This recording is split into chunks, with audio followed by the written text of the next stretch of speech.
I shall give half of my wealth to the man who marries my daughter, and when my son ascends the throne, her husband shall be made prime minister.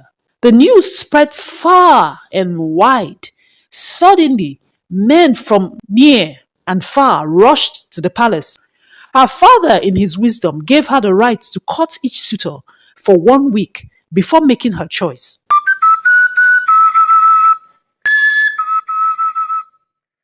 Long ago, in the great kingdom of Umunze, Eze Okala ruled with wisdom and wealth beyond imagination. But despite all his riches, the king had one sorrow. His only daughter, Princess Mma, was born blind. Despite her blindness, Princess Mma grew into a radiant young girl. She had a kindness that made people stop to listen when she spoke. Her father showered her with love, yet, deep in his heart, he worried about her future. When she came of age, it became clear that no suitor would come for her hand. Though she was a princess, many young men feared marrying a blind woman, saying she would be a burden. The thought of Mma growing old and alone in the palace troubled the king and queen deeply. One evening, after a long meeting with his council, Eze Okala made a bold announcement. I shall give half of my wealth to the man who marries my daughter, and when my son ascends the throne, her husband shall be made prime minister. The news spread far and wide. Suddenly, men from near and far rushed to the palace, eager to win the princess's hand. For the first time in her life, Mma felt wanted. She was overjoyed but also overwhelmed. Her mother had new dresses sewn for her, and her mates adorned her with coral beads and gold bangles. Her father, in his wisdom, gave her the right to cut each suitor for 1 week before making her choice. And so, one by one, the suitors arrived. Some were noblemen, others were warriors, traders, or scholars. Mma listened to their words, felt their hands as they led her on walks through the palace gardens, and tried to understand their hearts. The palace bustled with excitement as Princess Mma spent her days getting to know her suitors. Each man spoke of his wealth, his strength, or intelligence, hoping to impress her. But none captivated her quite like Ikemba of Isudo, a neighboring village. His words were smooth, his touch gentle, and his promises sweeter than palm wine, painting pictures so vivid that Mma felt she could see through his storytelling. With me, you will never feel blind. I shall be your eyes, your protector, and your world. Mma's heart wavered. Could this be real? But beyond the palace walls, in the quiet corners between Umunze and Isudo, lived a man who could only dream of such things. A man whom no one would ever consider a suitor. A man whose very presence made people recoil in fear. Ahamefuna, the leper. Ahamefuna had once been a strong, hard-working farmer, but fate had been unkind to him. One day, strange pale patches appeared on his skin, and soon his fingers and toes grew weak. Before long, he was banished from the town. A leper cannot live among us, they had said. Now he lived in the outskirts of the kingdom, in a small abandoned hut near the thick forests. He survived by growing yams and sneaking into the village at night to gather leftover fruits from the market. The entire kingdom of Umunze gathered at the palace for Princess Mma's wedding. The drums thundered, the flutes sang, and dancers moved in graceful harmony. The people cheered as Ikemba took Mma's hands before the gods and elders, swearing to love and protect her. Eze Okala, proud yet emotional, asked Ikemba to choose land anywhere he wished to build a home for his daughter. Without hesitation, Ikemba chose a piece of land in Isudo, his village. True to his word, the king spared no expense. Carpenters and craftsmen built a mansion fit for royalty. When the house was completed, Princess Mma was escorted to Isudo in a grand procession. The people of Isudo came out to welcome their new princess, throwing flowers in her path and singing songs of joy. Mma was hopeful. Though she was leaving her father's palace, she believed she was stepping into a home filled with love. Mma, Ikemba said coldly, standing in the doorway. Mma, who had been sitting on the bed, turned her head towards his voice. I am sending your mates back to Umunze. Mma's heart skipped a beat. What? Why? You are a wife now. It is time you learn to do your duties like every other woman. But Ikemba, I don't want to hear your excuses, he snapped. You are not a child. You will learn. Tears pricked at Mma's eyes, but she swallowed them. She had no choice but to endure. When the maids left, Mma was left alone in a house she barely knew. She had memorized only certain parts of it, and now she had to find her way around without any help. The first day was the hardest. As she tried to navigate the house, she bumped into the furniture, knocked over a stool, and even tripped over a clay pot, landing painfully on the floor. Ikemba, who had been watching her struggle, let out a cruel laugh. Ah! Look at the great princess of Umunze crawling like a baby in her own house. Ma's eyes welled up, but she refused to let him see her cry. Where is my food? He asked. Mma hesitated. I didn't cook. Ikemba's expression turned dark. What do you mean you didn't cook? I don't know how. You don't know how to cook? He folded his arms. Are you telling me that in all your years of living, you've never stepped into a kitchen? She shook her head. I was never allowed to cook. The palace cooks handled everything. Well, you better learn, because I will not be feeding you like a child. Tomorrow, you shall make my meal. The next day, a kind neighbor called Mama Oka came to greet the princess and found her struggling in the kitchen. She was very disappointed at the way Ikemba was treating the princess. She offered to cook for her every day. Mma was happy and decided to pay her weekly for her efforts. This did not sit well with Ikemba, of course, but he had no other choice. 4 days after their arrival at Isudo, Ikemba threw a lavish party. The sound of drums and laughter filled the air as the men drank palm wine and the women swayed their hips to the beat of the ogene. At the height of the celebration, Ikemba raised his cup and roared, "My people, look at me. The gods have blessed me with wealth beyond imagination." The crowd cheered as he tossed handfuls of money into the air. Men and women scrambled on the floor, picking every coin they could find. Inside the house, Mma sat alone. She could hear everything: the loud voices, the clinking of drinking gourds. The worst of all, the women giggled and called her the blind queen who lives in the shadows. When the noise finally died down, she said to Ikemba, "My husband, I understand you are happy, but do you not see how wasteful this is? Should we not be planning for our future?" Our future? Mma, what do you even know about the future? You cannot see the present, yet you want to talk about what is ahead? His words cut deep, but Mma kept her composure. I may be blind, but I can feel when things are not right. Ah, feel. That is all you do, Mma. Feeling around for the walls, feeling for my arm, feeling your way to the market like a lost lamb. Do not tell me how to live my life, woman. Mma's lips trembled. But you promised. I promised what? He snapped. To be your eyes, to love you. That was before you made me a rich man. Do not forget, you need me. Tears pulled up in Mma's eyes, but she held them back. She had made a terrible mistake, she realized. Days turned into weeks, and things only got worse. Ikemba spent his days gambling and drinking with his friends, and at night, they brought their women to the house, turning it into a place of shame. The worst part, they mocked Mma to her face. Can she even tell if the sun is shining? One of Ikemba's friends joked. Maybe she doesn't even know how many people are in the room right now. Another added, laughing.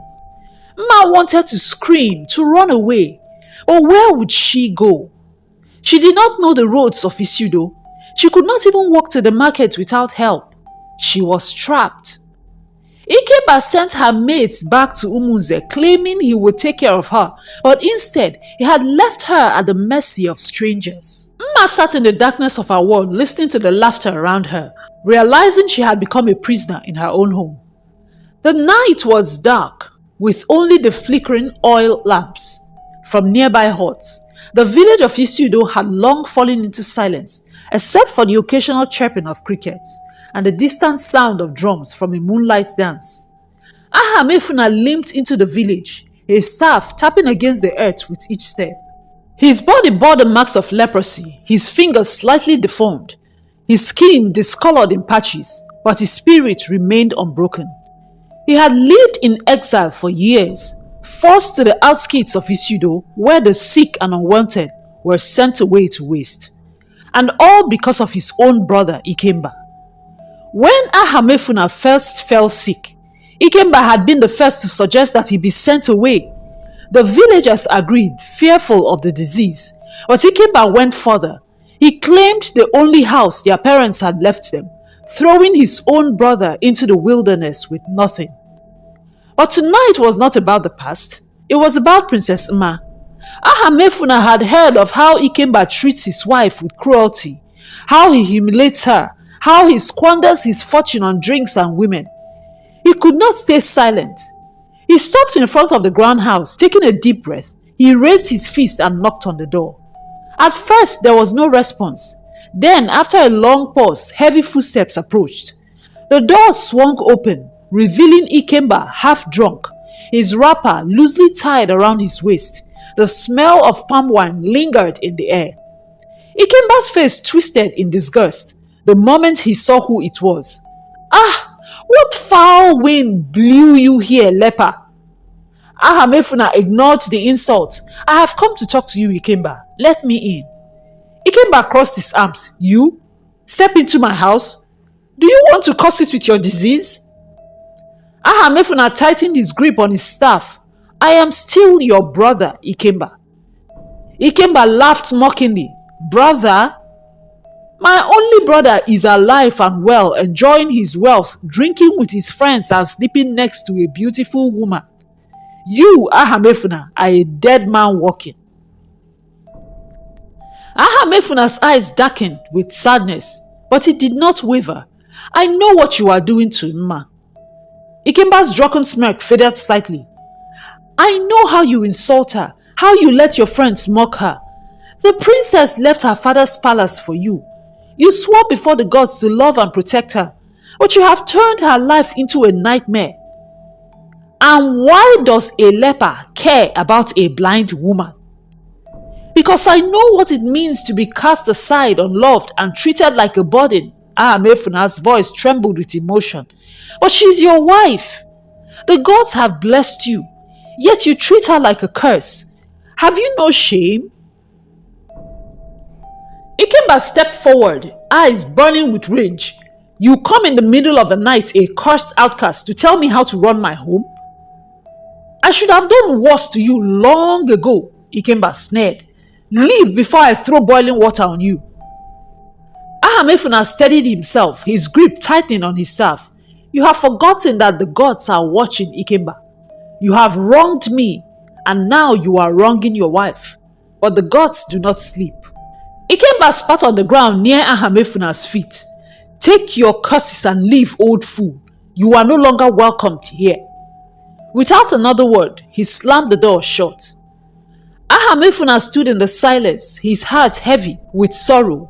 He had come hoping to reason with his brother, to remind him of his duty, but Ikemba was lost. 3 months had passed since Princess Mma was married to Ikemba and moved to Isudo.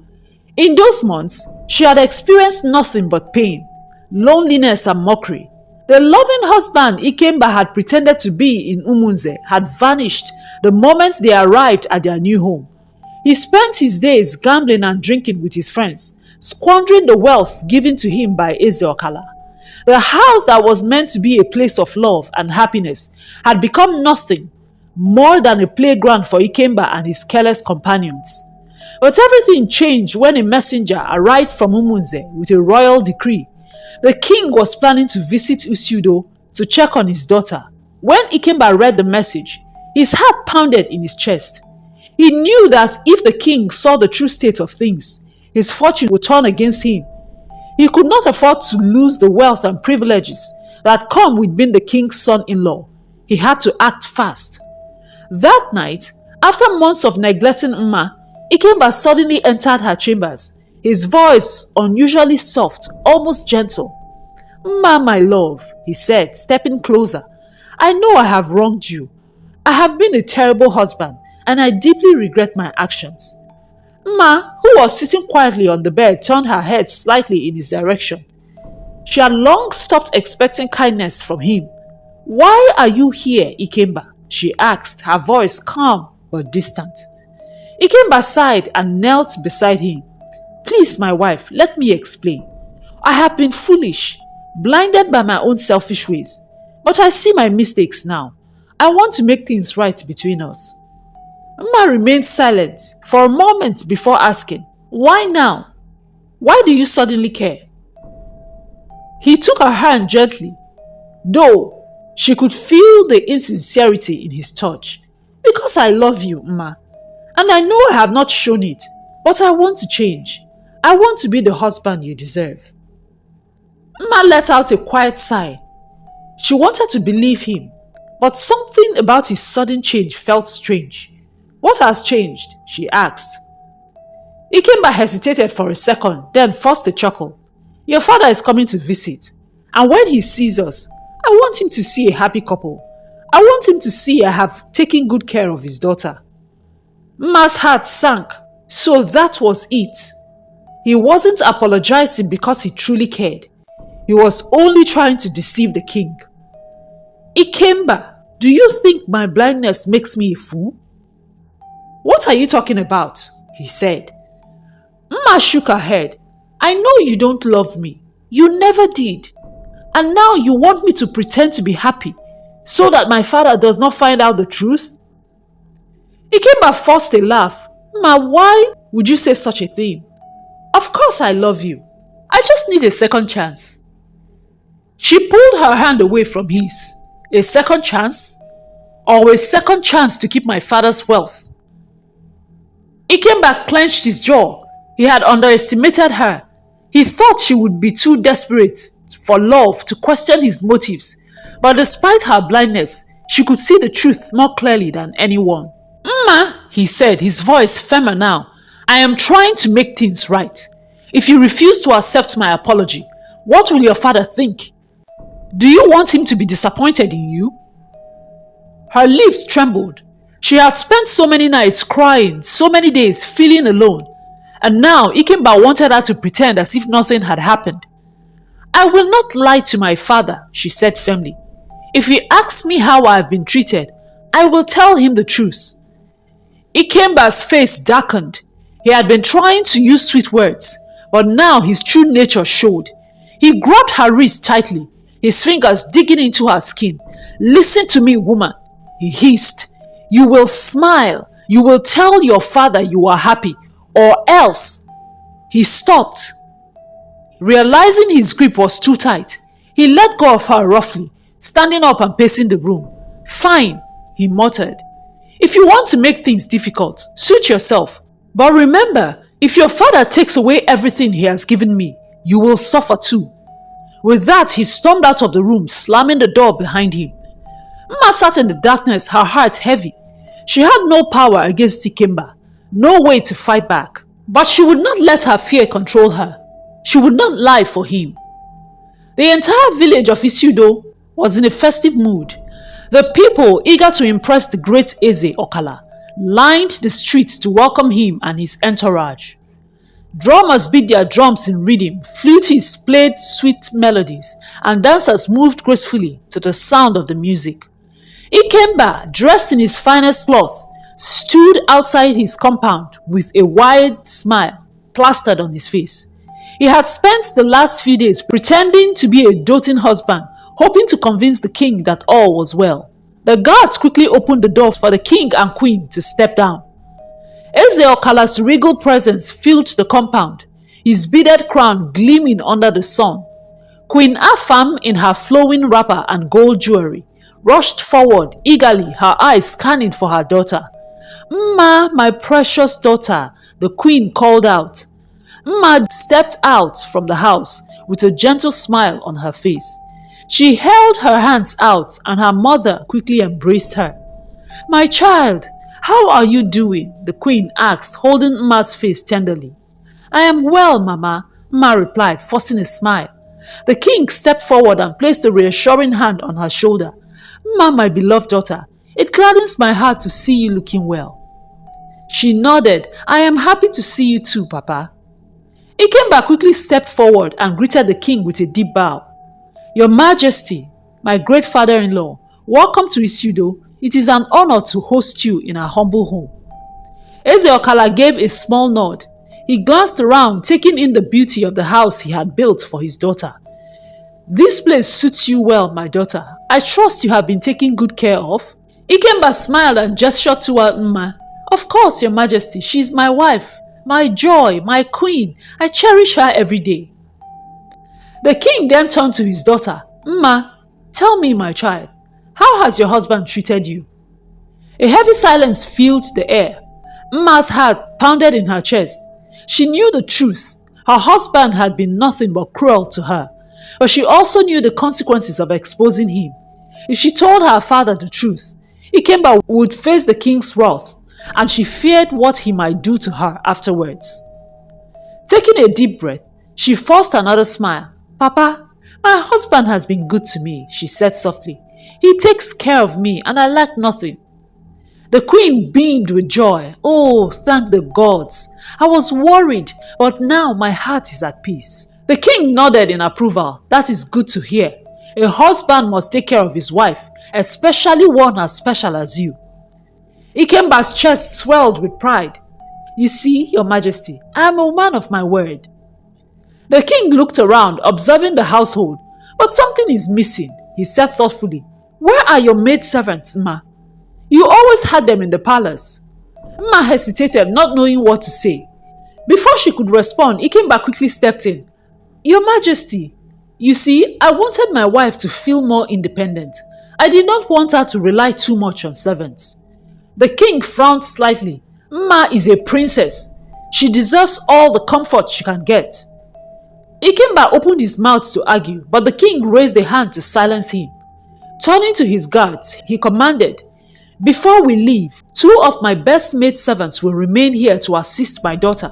I will not have my only daughter struggling in any way." Mma's heart filled with relief.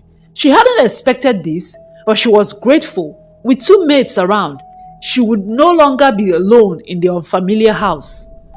"Thank you, Papa," she said sincerely. Ikemba, on the other hand, was furious, but he dared not show it. Instead, he forced a smile. "Your Majesty, you are too kind." The king fixed him with a sharp gaze. "I only want what is best for my daughter. I trust you will continue to care for her as you promised." Ikemba swallowed his frustration and nodded. "Of course, Your Majesty." The king and queen spent a few more hours at the house before they finally prepared to leave. As they got into their car, the queen called out, "Mma, take care of yourself, my child. We will visit again soon." "I will, Mama," Mma said, holding back tears. As the royal entourage disappeared into the distance, the festive atmosphere in Isuto quickly faded. The moment the last of the king's guards had left, Ikemba's expression darkened. He turned sharply to Mma and hissed, "You think you are clever, don't you?" Mma tensed. "What do you mean?" "You lied to your father, but now you think you've won because of those 2 maids?" "I did not ask for them," Mma said firmly. "My father gave them to me because he loves me." Ikemba sneered. "And now, I will have to tolerate their presence in my house. But mark my words, Mma, this changes nothing.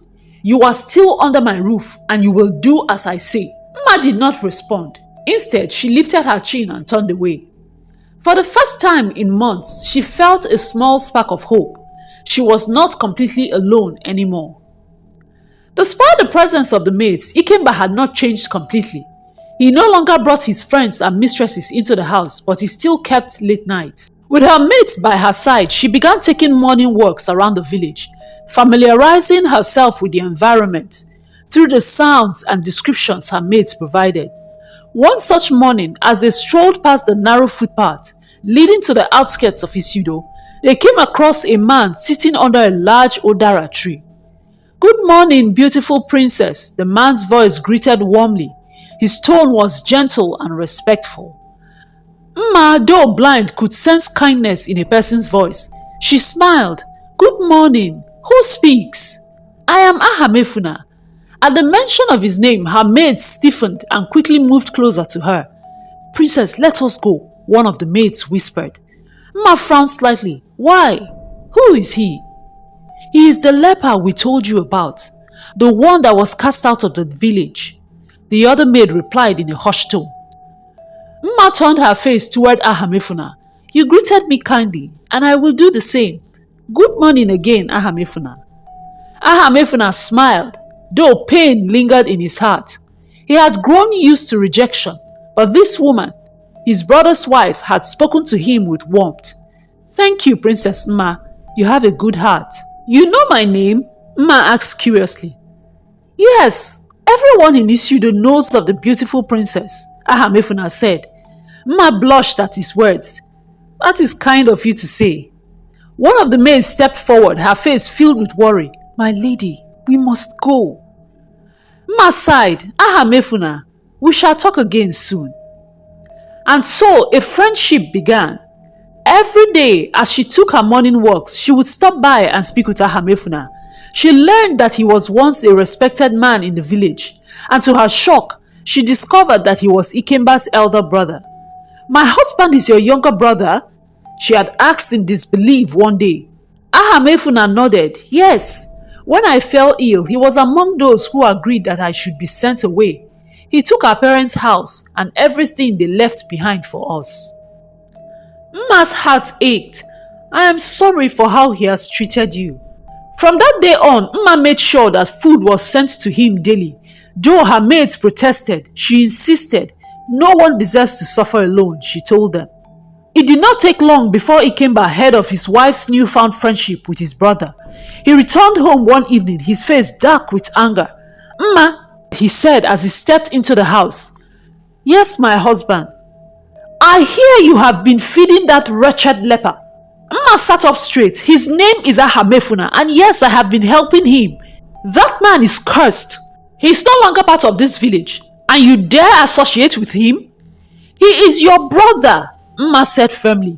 "He is no brother of mine," Ikemba spat, "and I forbid you from seeing him again." "You may forbid me from many things, but I will not turn my back on an innocent man who has done nothing to deserve this fate." Ikemba's eyes burned with fury. He stormed out of the house, heading straight for Ahamefuna's hut. Ahamefuna was seated outside when Ikemba arrived. "What do you want?" he asked calmly. "Stay away from my wife," Ikemba growled. Ahamefuna looked at him unbothered. "She came to me, not the other way round." Ikemba's face twisted in anger, but he said nothing. He turned on his heel and left. Weeks had passed and Mma did not see Ahamefuna. She grew worried. One afternoon, she turned to one of her maids. "Please, go and check on Ahamefuna. I fear something is wrong." The maid hesitated but nodded. She left quickly and returned a short while later, her face pale with worry. "My lady, he is very sick.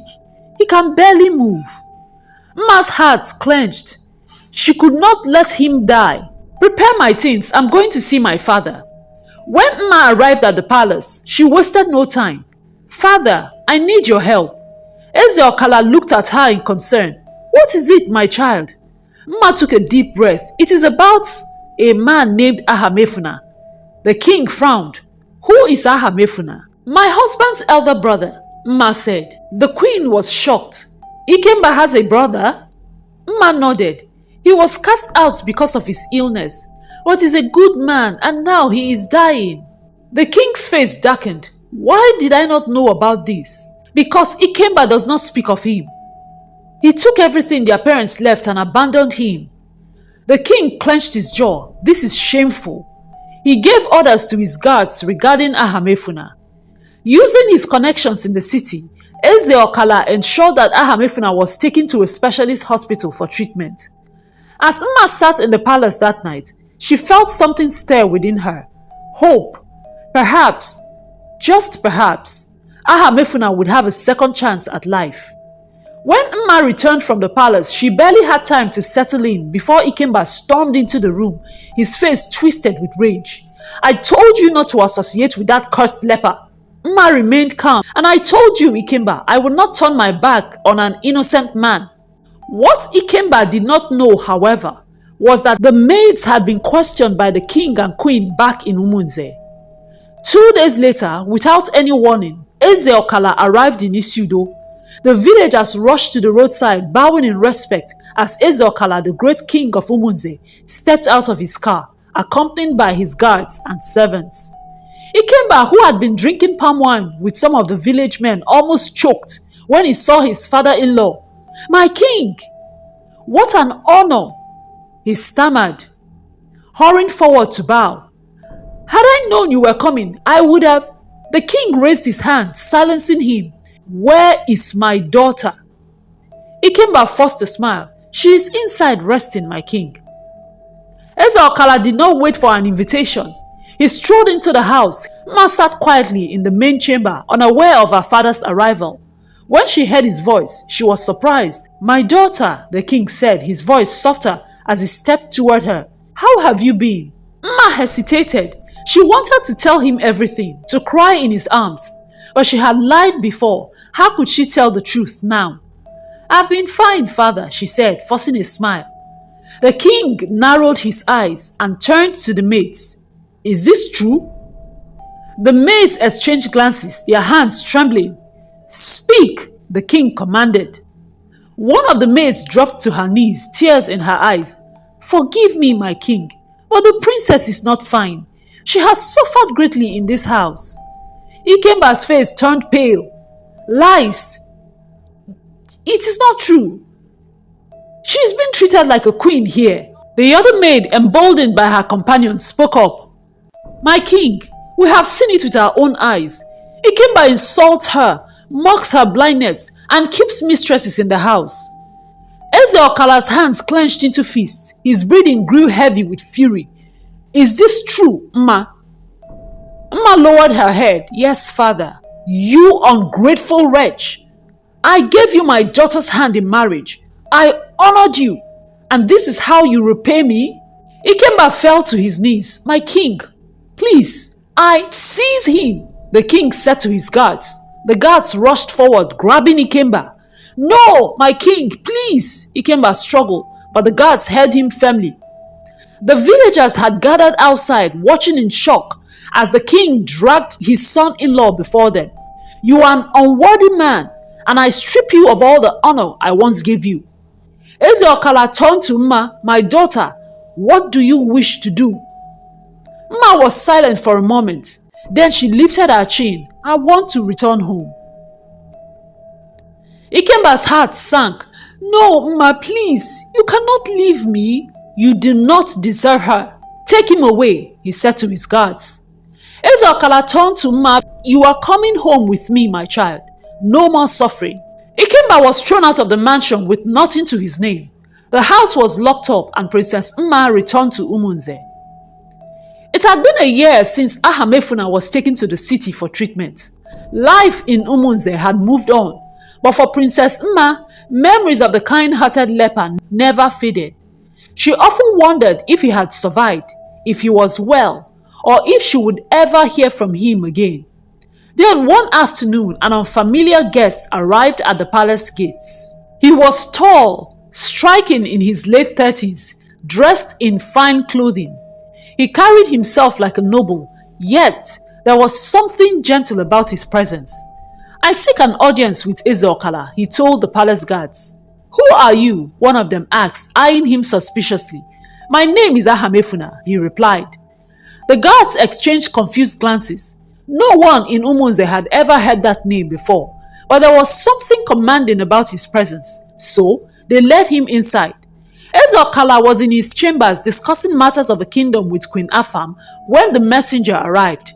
"My king, a guest seeks your audience. He says his name is Ahamefuna." The king frowned. "I do not know this name. Shall we send him away?" Before the king could answer, Ahamefuna stepped forward and bowed deeply. "Your Majesty, I am Ahamefuna," he said with a respectful tone. The queen studied him closely. "Where do you come from?" "I come from Isudo. I was once an outcast, a leper. I was the brother of Ikemba." Silence fell over the room. Ezeokala's eyes widened. "The leper?" Ahamefuna nodded. "The same, but I have been healed, thanks to your kindness." Realization dawned on the king. He had arranged for a leper to receive medical care in the city, but he never imagined the man would return looking like this. "Is it truly you?" the queen asked in amazement. "Yes, my queen," Ahamefuna confirmed. "I have come to express my gratitude. You saved my life." Princess Mma was resting when one of the maids rushed in. "My princess, there is someone here to see you." "Who?" she asked, sitting up. "He says his name is Ahamefuna." Mma's heart skipped a beat. "Ahamefuna?" "Yes, my lady." She stood up, her heart racing. "Take me to him." When she entered the hall, Ahamefuna stepped forward and spoke softly. "Princess Mma." His voice was deep, steady, but she recognized it immediately. "Ahamefuna." She reached out and he gently took her hands. His grip was strong and reassuring. "I knew you would be well," she said. "I owe it all to you," Ahamefuna said. "You treated me with kindness when no one else would." Ahamefuna courted Mma and asked for her hand in marriage. Ezeokala was overjoyed when Mma told him her decision. After the suffering she had endured, she deserved happiness. The wedding was the grandest the kingdom had ever seen. The finest musicians played, the best food was served, and people from all over the land came to witness the union of Princess Mma and Ahamefuna. As they stood before the people, Ezeokala placed Mma's hand in Ahamefuna's. "May the gods bless this union," he declared. And so, after years of pain, Princess Mma and Ahamefuna finally found happiness. They built a beautiful life together, proving that true love is not about what the eyes can see, but what the heart feels. Lessons to learn from this story. True character is revealed over time. Kindness is never wasted. Pride and greed leads to downfall. Physical appearance doesn't define a person's worth. If you have enjoyed this story, then let us know in the comments below.